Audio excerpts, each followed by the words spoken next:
Bom dia, mais uma vez. Para você que não tem acompanhado a Comunidade Viva nesses últimos meses, eu queria te dar uma atualizada, queria dar um F5 aí na sua agenda conosco. Nós somos uma comunidade que a gente tem orado e buscado a Deus naquilo que a gente tem conversado aqui nos domingos. Então, desde janeiro, a gente sempre trabalha com séries, e em janeiro a gente fez uma série que o nome era GPS, e depois dessa série a gente caminhou para uma série de disciplinas espirituais. Disciplinas espirituais onde a gente falou sobre jejum, oração, meditação, solitude, que é diferente de solidão. E está tudo lá no YouTube, você pode ver. E desde quando a gente estava pensando sobre a Comunidade Viva desde o começo do ano, então para julho a gente tinha pensado numa série chamada Disciplinas Comunitárias. E essa série tem várias etapas, cada domingo a gente tem um tema, mas a gente vai falar sobre como é que a gente agora usa tudo aquilo que a gente viu na parte de disciplinas espirituais individuais, agora nas disciplinas comunitárias. Porque a gente entende, a gente sabe que nessa nossa caminhada, muitas vezes tem coisas que a gente só consegue fazer junto. Tem coisas que a gente precisa um do outro para realizar. Mas a gente precisa fazer isso com disciplina, e a disciplina requer uma ordem. Então a gente vai dar uma olhada esse mês nas disciplinas comunitárias, nas coisas que a gente faz juntos, orando e pedindo a Deus que você continue exercitando as disciplinas espirituais individuais, que é o exercício do jejum, da oração. E juntos a gente vai hoje falar sobre condicionamento social. É a primeira coisa que a gente vai olhar da parte das disciplinas comunitárias. Depois a gente vai ter exortação, celebração, tem muita coisa boa vindo aí. Então eu queria te dar assim, para você se situar, se você está chegando hoje, não acompanhou todas essas séries, essas palestras que a gente... mas está tudo disponível para você lá no YouTube. E hoje a gente vai falar sobre condicionamento social. Nós, seres humanos, nós nascemos e passamos a nossa existência toda em sociedade, porque a gente sabe que a gente precisa um do outro para viver, Já dizia lá o pensador antigo que nenhum homem é uma ilha, não sei de quem é essa frase, mas alguém disse isso. E eu concordo, é muito difícil caminhar sozinho. Mas e um dos pontos de partida para isso, da perspectiva sociológica, é que a gente precisa entender a relação entre o indivíduo e a sociedade. E quando a gente fala desse aspecto sociológico, a gente sabe que o homem tem vários outros aspectos biológicos, tem o aspecto físico, e temos várias áreas, até várias áreas do pensamento, o pensamento não só da sociologia, mas de filosofia, e a gente tem uma camada de coisas. E o homem, ele vem se desenvolvendo, e ele vem desenvolvendo os relacionamentos interpessoais. E os sociólogos, para tentar encaixar e para tentar organizar essa nossa existência, eles desenvolveram alguns conceitos, como da socialização, como da instituição, como das hierarquia de poder, e geraram diversas análises, fazendo com que eles pudessem criar, eles criaram formas de nos analisar e de desenvolver coisas com que eles pudessem medir. Não, esse cara, ele não é um cara que vive bem em sociedade. Esse cara não serve para viver em sociedade. Não, esse cara, ele vive bem, ele sido preso, não teve nenhum BO, esse cara ele vive bem em sociedade. Alguns escondem, né, as suas coisas melhores do que os outros, mas eles vão classificando a gente vive numa hierarquia de poder, não tem como fugir disso, debaixo de leis, e a gente vai desenvolvendo nossas relações interpessoais, e às vezes a gente olha para algumas pessoas que, pô, esse cara, ele não sabe viver em sociedade. A gente tem, às vezes, um chefe lá no trabalho que não... O cara, pô, esse cara, não sei como é que ele conseguiu, né, esse cara, porque esse cara não serve para estar aqui. E a gente, desde sempre, a gente aprende que a nossa sociedade, ela é uma sociedade competitiva. Ela não é uma sociedade colaborativa. Intrinsecamente, dentro de nós temos a ânsia da competição. Nós vivemos para competir, nós competimos para viver. Nós não vivemos para colaborar. A sociedade, ela nos impele, nós aprendemos desde pequeno que, bem, se eu tiver aqui que escolher entre chorar a minha mãe, que chore a mãe do cara, que chore a mãe do outro. Essa é a lógica da sociedade que a gente vive. Esse é o condicionamento social que nós vivemos. O condicionamento da competitividade, o condicionamento do que o mais fraco, o que fica no final da fila, é o que perde, é o que vai ser comido pelo leão, né? Então, eu aprendo que eu não preciso correr, eu não preciso ser o mais rápido de todos, eu preciso ser mais rápido que o último. E amanhã eu preciso ser mais rápido do que esse cara, porque o importante é que o bicho vai pegar o último da fila. Esse é o condicionamento social que nós aprendemos e que nós vivemos. Nós vivemos uma sociedade que ensina pra gente, que condiciona a gente socialmente a ser uma sociedade de exclusão e não uma sociedade de inclusão. Isso é intrínseco nosso. A gente aprende desde criança que esse aqui é o meu brinquedo, esse daqui é o meu carro, são as minhas coisas, é o meu celular, é o meu relógio. É uma sociedade que te exclui, que se você não tem aquele modelo de carro, você não faz parte do nosso clube, então você não é bem-vindo no nosso clube. Se você não usa roupa da marca XYZ, você não é bem-vindo aqui no meu clube, que aqui a gente só usa a roupa da marca XYZ. Se você não é fitness, não é o seu lifestyle, você não é bem-vindo aqui nesse meu clube. Aqui é um clube só de quem come fitness. Eu estou precisando, inclusive, voltar para o clube fitness. Esse é o condicionamento social que a gente vive. É nessa sociedade que a gente vem desenvolvendo relacionamentos interpessoais. É nesse tipo de sociedade que a gente vive, que a gente age, que a gente encontra tanta naturalidade nisso que a gente acaba cunhando o reino do eu. Conhece o reino do eu, né? O reino do eu é aquele reino onde tudo é meu, tudo é para mim, onde eu sou o centro do mundo, e se eu tiver incluso no clube, o problema é seu se você não está no clube. Se eu faço parte de uma sociedade onde a competitividade reina e eu ganho, o meu reino está ok.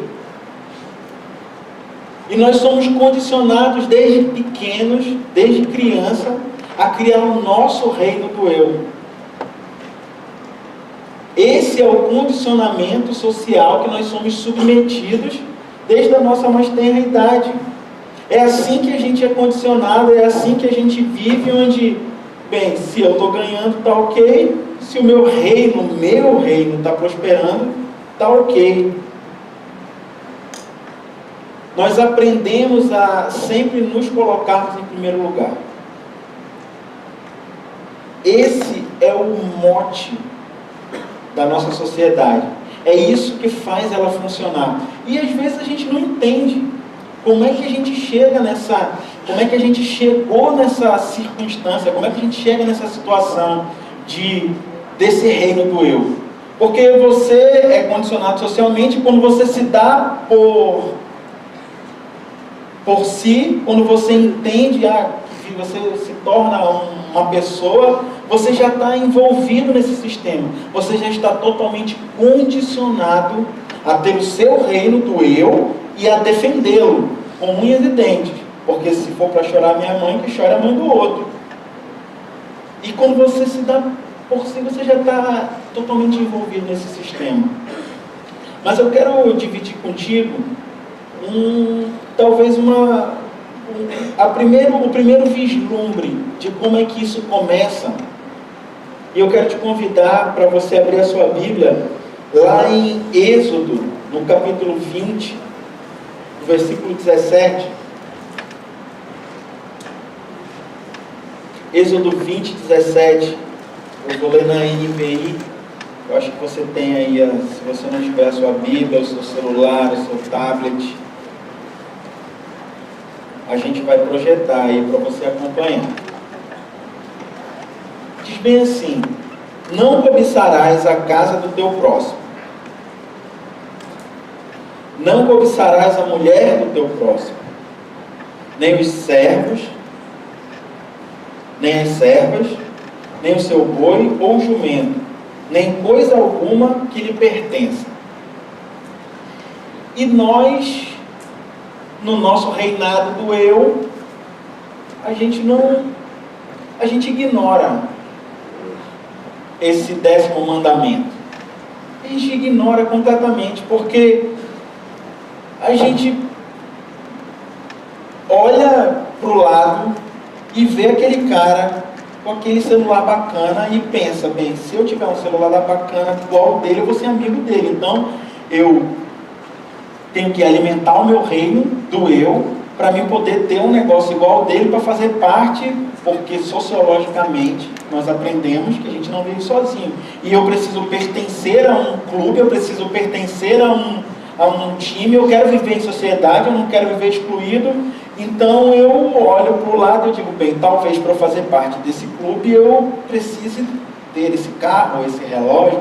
E aí tem uma ilustração que todo mundo já deve ter visto, mas ela é perfeita para esse versículo de Êxodo 20, 17, que é aquela que o cara vem andando na rua, aí passa do lado dele um cara de bicicleta e ele pensa assim: o sonho da minha vida era ter uma bicicleta. Aí o cara da bicicleta, você já viu essa ilustração? Aí aparece só um balãozinho, como se fosse o cara pensando, né? Aí o cara da bicicleta está andando de bicicleta e quando ele olha para o lado, passou um ônibus. E aí ele pensa assim, o cara da bicicleta: poxa, meu sonho de ter dinheiro para poder pegar ônibus. E aí o cara de dentro do ônibus olha para o lado e pensa assim: poxa, vê um carro, né? E aí ele fala: pô, meu sonho era ter um carro. E aí o cara do carro olha para o lado, tem uma Ferrari conversível. Aí o cara que já tem um carro, ele pensa: meu sonho é ter uma Ferrari. E o cara da Ferrari, que é conversível, ele olha para cima e passa um cara no helicóptero e ele: meu sonho é ter... Então é um negócio sem fim. Sabe lá o que o cara do helicóptero está pensando? Quer ter um jatinho. E assim vai, não acaba nunca. E não acaba nunca. É impressionante porque a gente está sempre querendo mais e a gente não tem contentamento, porque o nosso eu, o nosso ser, ele é tomado por cobiça. E eu quero te dizer que esse sou eu e esse é você. Nós somos assim. E atente que se nós não fôssemos assim, Deus não precisava ter colocado o 10º mandamento como: olha, Paulo Gilson, não cobiça. Olha, não cobiça, nem o boi, nem a mulher, nem o carro, nem o jumento. Não cobiça. Nós somos tomados por essa cobiça, e essa cobiça faz o nosso reino do eu ficar cada dia mais inflado, e esse reino fica sempre sendo colocado em evidência, e a gente nunca para olhar para o lado, e a gente nunca está satisfeito, porque esse é um reino que ele se retroalimenta através da nossa cobiça, através da nossa falta de observação daquilo que está escrito na Bíblia.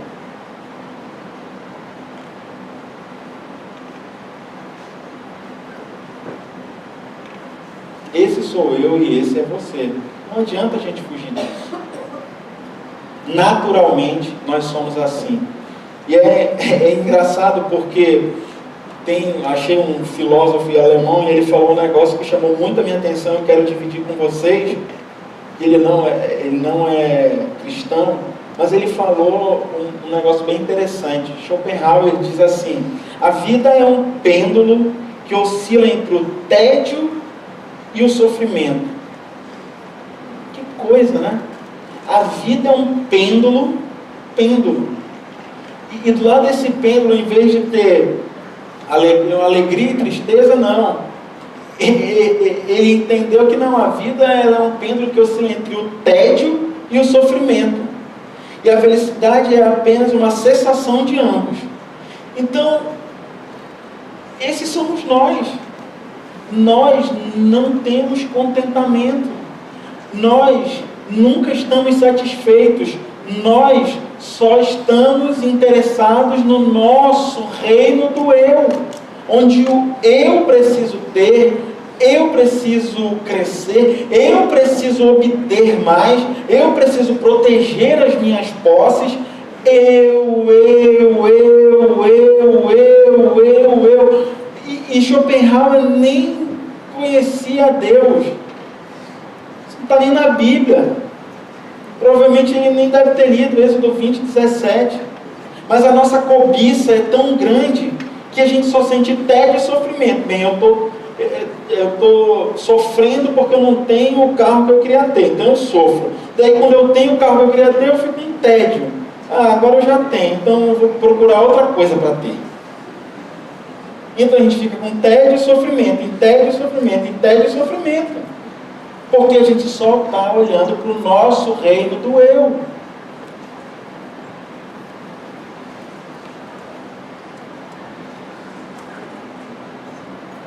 A gente só está preocupado com o nosso umbigo. E aí a gente fica, através desse tédio e sofrimento, retroalimentando o nosso reino do eu. E aí é impressionante porque quando surge alguém na história da humanidade que fala: Pai nosso, venha a nós, seja feita a tua vontade, onde ele tira dele e olha para o nosso, esse cara choca a humanidade, esse cara divide a história entre antes e depois dele, porque a história toda é eu, mim, meu. E aí chega esse ser que diz Pai Nosso, onde tudo é nosso, e ele, ele buga os pensadores da época, os religiosos ficam todos loucos, porque o cara muda a lógica, e aí deixa de ter o reino do eu, ele passa a ser subjugado, porque ele diz assim: olha, é chegado o reino de Deus. É porque ele olha para a gente e diz assim: olha, o reino de Deus chegou.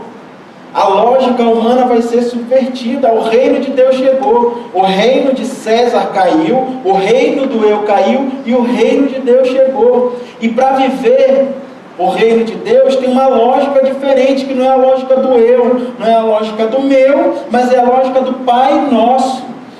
É a lógica do nosso, é a lógica do teu reino. E que lógica é essa? Como é que a gente vive isso?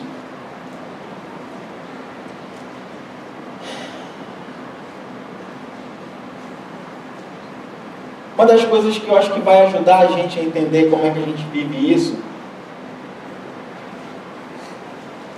é lá em Lucas 10. Eu queria que você lesse comigo. É um texto relativamente longo, mas muito esclarecedor. Provavelmente um texto que você conheça ele muito bem. Mas eu queria convidar você a olhar para esse texto com uma nova lente. Obviamente sempre com a lente de Jesus, mas colocar mais uma lente que é a lente de como que eu me encaixo nessa história, ou o que essa história tem a ver comigo. E a gente vai projetar aí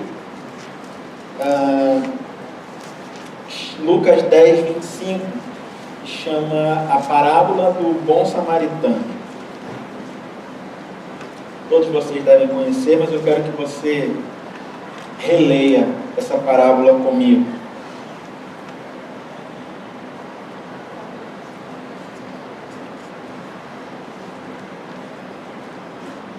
Certa ocasião, um perito na lei levantou-se para pôr Jesus à prova e lhe perguntou: Mestre, o que preciso fazer para herdar a vida eterna? Você observa aqui que quem se dirige a Jesus é um cara que domina a lei. Ele entende a Torá, ele passou daquela fase onde os garotos até os 12 anos decoram a Torá, ele passou dessa fase e ele sentou aos pés de algum mestre e ele se aprofundou. Então ele conhecia a resposta do que ele estava perguntando. E Jesus aqui é claro que ele diz para a gente que o cara levantou para colocar Jesus à prova. Ele não tinha interesse em saber a resposta da pergunta que ele fez. O interesse dele era provar Jesus. Verso 26. O que está escrito na lei? Respondeu Jesus.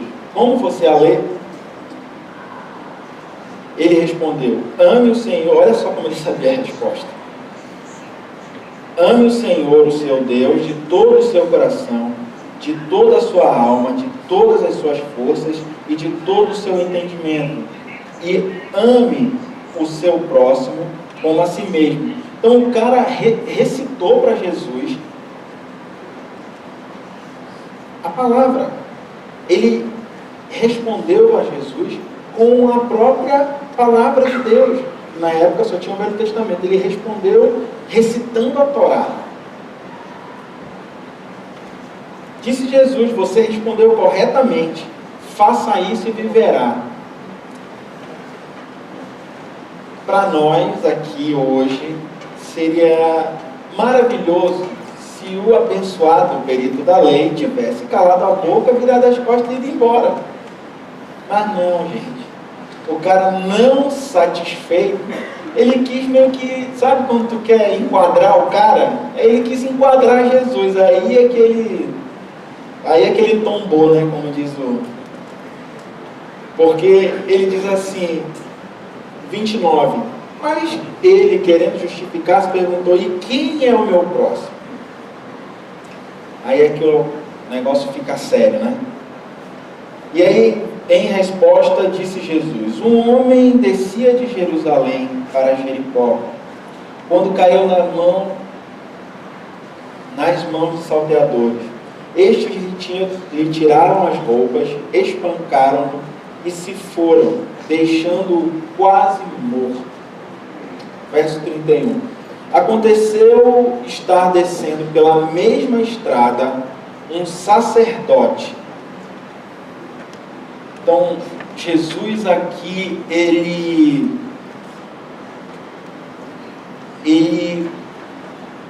fala para a gente que para o cara que era perito na lei, que é um cara conhecedor da lei, que tinha aprofundamento nos estudos da Torá, Jesus está falando aqui para o cara que, bem, sabe aquele posto que você almejou e não conseguiu, porque ele era um perito na lei, e tinha os sacerdotes participavam do exercício da função sacerdotal no templo, e era um cargo de autoridade almejado por muitos.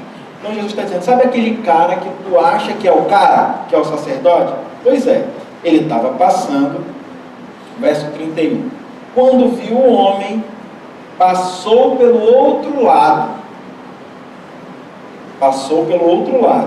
32, e assim também um levita. Sabe aquele cara que está junto com o sacerdote lá, fazendo o exercício do templo, fazendo as coisas no templo e trabalhando no templo, que também é uma posição de autoridade? Pois é, Esse levita, verso 32, quando chegou no lugar e viu o cara quase morto, passou pelo outro lado.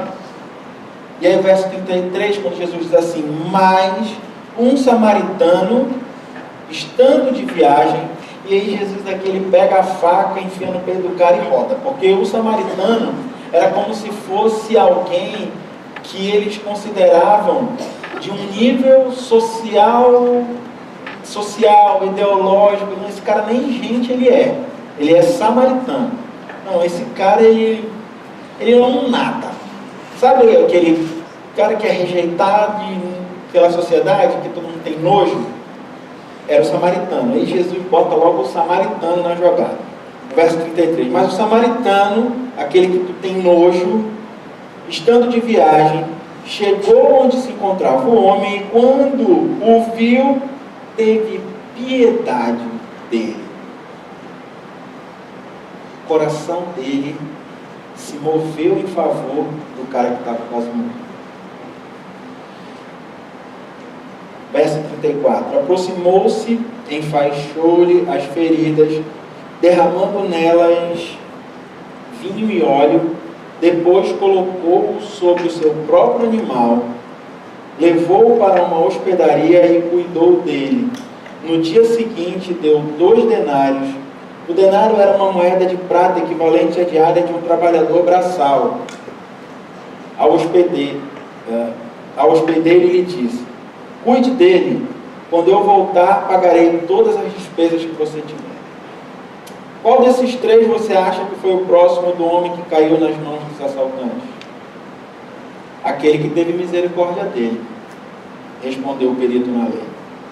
Jesus lhe disse: vai e faça o mesmo. Quando eu e você saímos por aí com as nossas vidas, falando para os outros, o reino de Deus chegou, ou quando você verbaliza isso, a gente está dizendo que o modelo de vida que a gente tem, ele contraria o condicionamento social natural, que é do reino do eu. Se nós realmente amamos a Deus, a gente precisa entender que a gente tem que amar tudo que Ele ama. Se você diz que ama a Deus e não ama o que Ele ama, tem alguma coisa errada com você.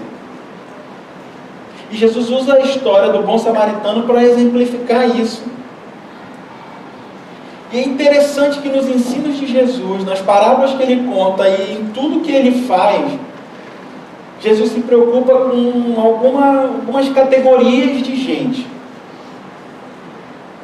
Agora, aqui na nossa época, alguns teólogos cunharam essa categoria de gente que mais Jesus se preocupava. Eles deram um nome bonitinho para facilitar o nosso entendimento.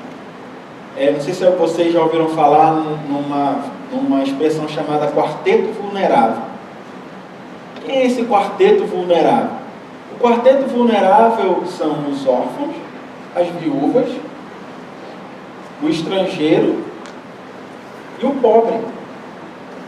E Jesus, ele tinha um olhar especial para esse quarteto vulnerável.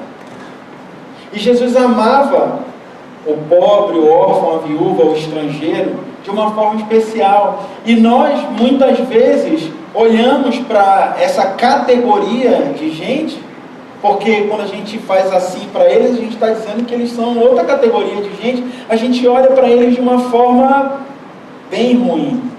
A gente chega até a ignorar que eles existem.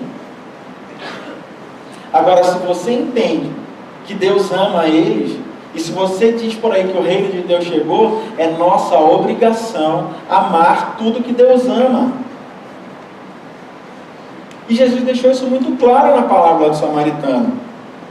Deixou isso muito claro. Além de dizer e explicar quem era o próximo, ali Jesus mostra o cuidado e o tipo de cuidado que a gente precisa ter com aquele que precisa, com aquele que está vulnerável, com aquele que muitas vezes não tem voz, com aquele que não é ouvido por ninguém, com aquele que é execrado. Era com esse tipo de gente que Jesus se preocupava. E é com esse tipo de gente que a gente tem que se preocupar. Porque o condicionamento social que a gente recebe é para que a gente se feche aqui no nosso guetozinho. Olha, aqui é nós, viu? É nós. E que a gente não olhe para ninguém. E que a gente ignore tudo. E infelizmente, a igreja, muitas vezes vem se contradizendo ao longo da sua existência. Porque a gente se junta aqui no nosso gueto e a gente fecha aqui a nossa panela, às vezes até de pressão, que às vezes até explode, mas a gente se fecha aqui e a gente, às vezes, só cuida dos nossos. Quando cuida, cuida só, não é nós aqui, é nós na fita, é nós, a gente só está preocupado com o nosso. Porque esse reino do eu também pode ser o reino do nosso gueto. Esse reino do eu, não, mas eu ajudo a igreja. Aí a gente forma outro reinadozinho que só se preocupa com o nosso, aqui é só nós, é tudo nosso. E a gente não olha para aqueles que Jesus olhava, para aqueles que Jesus dava atenção. Você entende isso?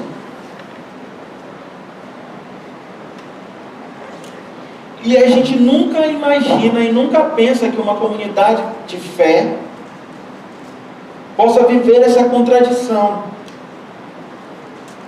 Mas ela pode. E algumas vivem, porque se fecham no seu reinadozinho do eu. E não olham para o pobre, para o necessitado, para o órfão, para a viúva. Quando Jesus anunciava o reino de Deus, que é o Shalom, esse Shalom ele significava tudo para todos. Ele significava um reino onde todos teriam direito a ter direito. Porque não esqueçam, eles viviam debaixo do jugo de César, que era o imperador e que humilhava e que dominava a comunidade judaica e os hebreus onde Jesus nasceu. Então, Jesus estava sendo aqui categórico, dizendo que o reino de Deus chegou e é um reino onde todos terão direito a ter direito. E quando eu digo hoje, aqui em 2018, que o reino de Deus chegou, eu estou repetindo o que Jesus disse e eu estou dizendo para você que a gente tem que trazer para a sociedade um reino onde todos têm direito a ter direito.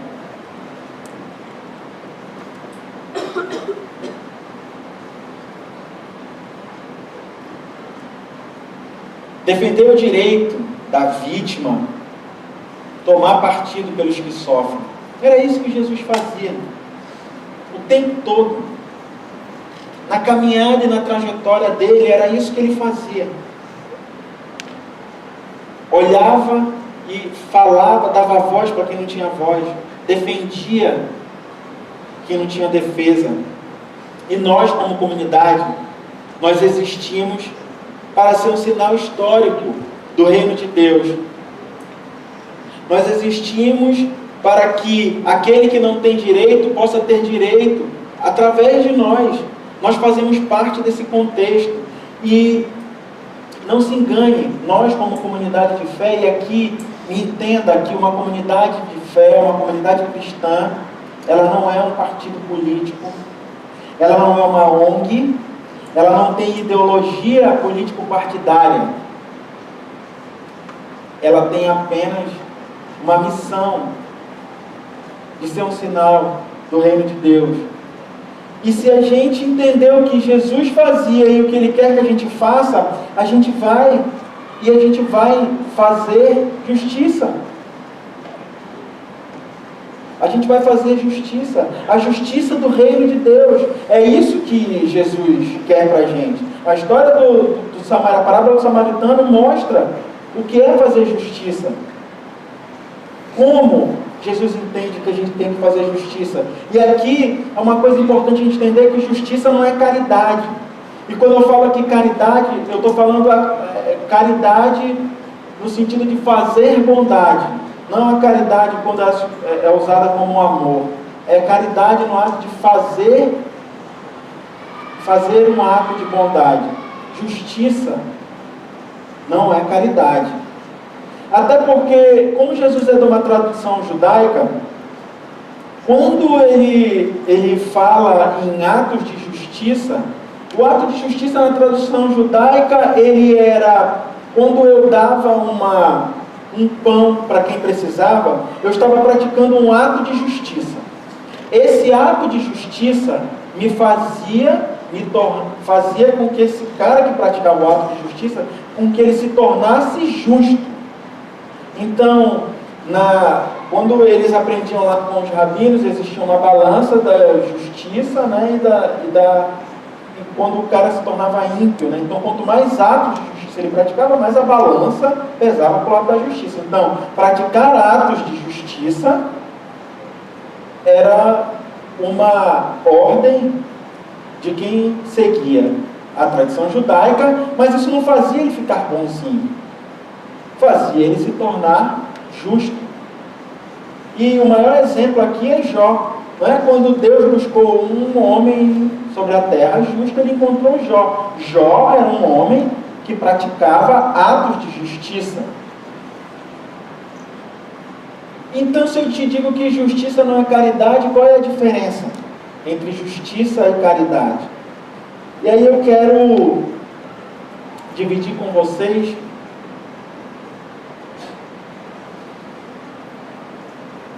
alguns pontos da diferença entre justiça e caridade. Se ajeite aí na cadeira, se arrume, respire fundo e preste muita atenção no que eu vou te falar agora. Caridade, você faz de cima para baixo. Justiça, você faz de baixo para cima. A caridade, a gente faz mantendo aquela hierarquia social que eu falei lá no começo, onde eu sei quem eu sou e o lugar que eu estou, o conhecimento que eu tenho, e eu faço um ato de caridade e dou alguma ajuda. A justiça, eu vou lá embaixo com ele e levanto ele. A justiça, eu desfaço. Jesus, ele subverte essa hierarquia sociológica natural e coloca a gente na hierarquia do reino de Deus, onde todos nós somos iguais. Segundo, caridade mantém um status de dependência. Justiça transforma a sociedade. Justiça liberta. E eu lembro de uma história de um pastor que contou uma vez que numa certa igreja, um querido irmão lá se vangloriava porque a igreja dele tinha responsabilidade social, e ele disse assim: não, na minha igreja a gente dá cesta básica para uma família, já estão na terceira geração. A avó ganhava, a filha ganhava, a neta hoje recebe a cesta básica. No que essa comunidade transformou a vida daquela família? Em nada. E tem que dar quando precisa, óbvio, claro. Mas a justiça transforma, a justiça liberta. E a caridade mantém essa codependência eterna. Terceiro, caridade você faz a distância. Justiça, você faz com envolvimento, construindo comunidade. Até porque quem não se envolve não se compadece. Lembra de Dominguinhos que eu te falei?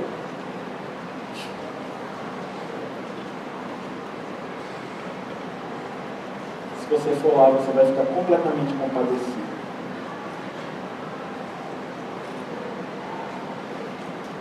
E você só faz justiça quando você se envolve.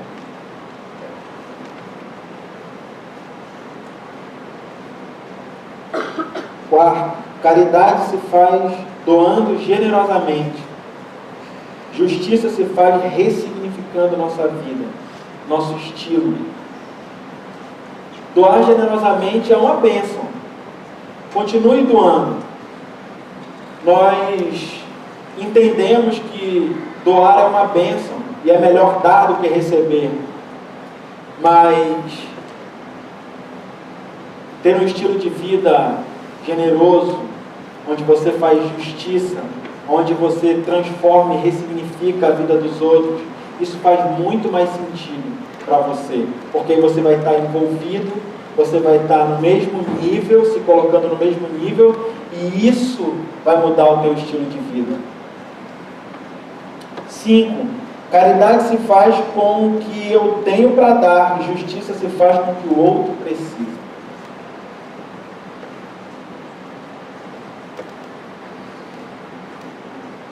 Com o que o outro precisa. E aqui eu lembro de Jesus, quando ele foi curar o cego, que ele pergunta: o que queres que eu te faça? E aqui, nessa hora, o cego diz: não, é óbvio que eu quero enxergar. Mas nem sempre. Porque na cultura dele ele sabia que ele vivia das esmolas, e se ele fosse curado ele ia ter que trabalhar e tal. Então, uma coisa importante aqui é que Jesus dá voz para aquele cego. Ele deixa o cego dizer o que ele queria. Ele deu voz. Ele fez justiça. Ele amou aquele cego. E aí sim ele curou.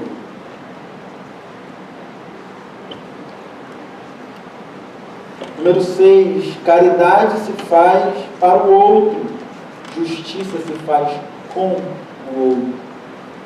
Devolvendo ao outro o protagonismo da sua vida. Porque justiça não é ajudar. Justiça é devolver a dignidade. Justiça é devolver a dignidade.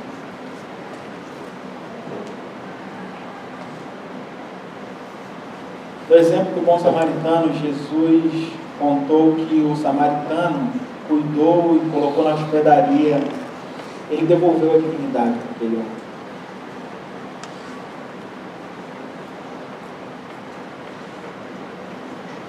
E por último, caridade a gente faz com publicidade. Justiça com discrição. O anonimato faz com que a pessoa que recebe aquele ato de justiça tribute tudo a Deus. Enquanto a publicidade, não, o João das Povos aí é que é o bom.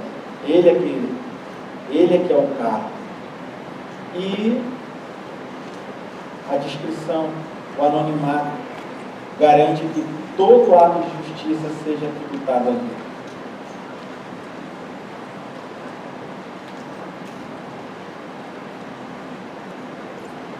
Nós, como comunidade viva, a gente não pode sair por aí dizendo que todos os homens são a imagem e semelhança de Deus e virar as costas para quem Deus mais ama. Isso é hipocrisia. E nós não queremos ser uma comunidade hipócrita. Nós queremos ser uma comunidade de verdade. Uma comunidade que ama, que acolhe, que cuida. Então, se a gente entende que cada um desse quarteto vulnerável precisa de amor e de cuidado, e que eles também são a imagem de Deus, assim como nós somos, assim como você é, e ele é importante para Deus, e você se diz seguidor de Cristo, ele tem que ser importante para você. E eu quero encerrar com uma frase que eu tirei do livro Convulsão Protestante, do pastor Antônio Carlos Costa, que eu indico para vocês. E eu queria que a gente projetasse, que diz bem assim: nossas obras nos acompanham, elas não podem comprar o amor de Deus. Contudo, mostram quanto levamos a sério nesta vida o amor dele por nós.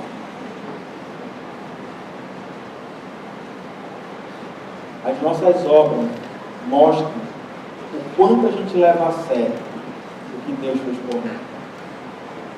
O quanto você leva a sério o que Deus tem feito por você. Que Deus nos abençoe e nos ajude a ter um olhar de amor e de justiça e misericórdia para com quem mais precisa. Você ora comigo?